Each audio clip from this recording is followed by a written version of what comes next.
and welcome to Meridian tonight. Headlines where you are this Wednesday evening. A fighter to the end. Friends, family and campaigners say their farewells to Jessica, who spent so long waiting for the operation that would have changed everything.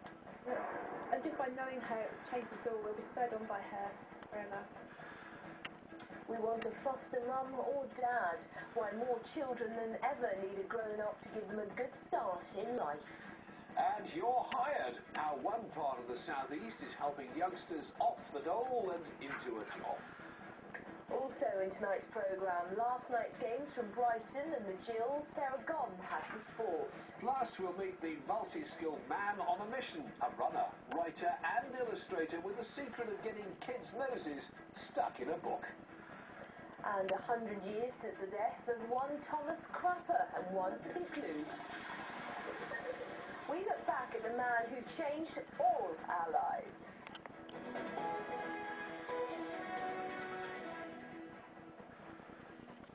Good evening. She was a fighter to the very end, an inspirational figure to thousands, and she was only 20.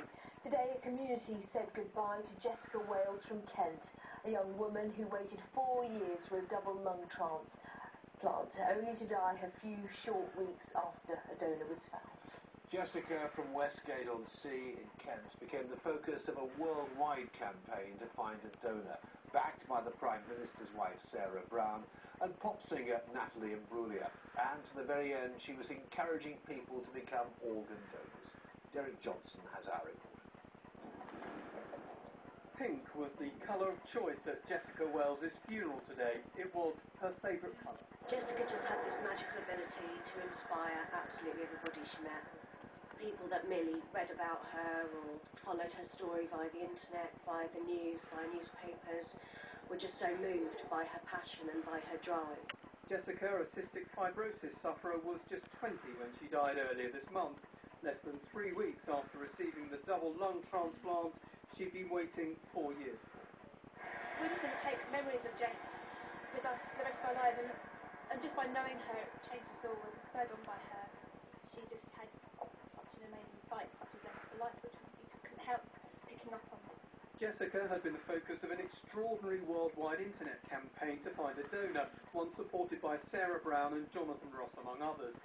Pop star Natalie Imbruglia headlined a concert in her honour and later posted an online tribute to her. Jessica's aim was to encourage people to sign the organ donor register. And I do believe that if she hadn't had to wait for 4.5 years, that she would have survived. And it's because people just don't get around to signing it, and she spent her entire life fighting to raise awareness for that.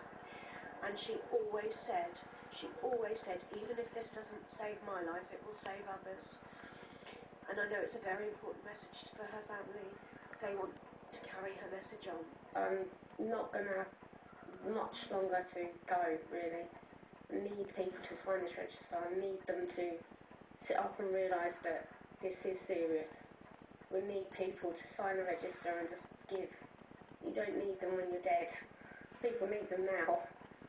Although this is a very sad day, family and friends are certain that Jessica will remain an inspirational figure, that her story will continue to educate people who know very little about cystic fibrosis. Derek Johnson in Westgate-on-Sea for Meridian tonight. In other news, the death of a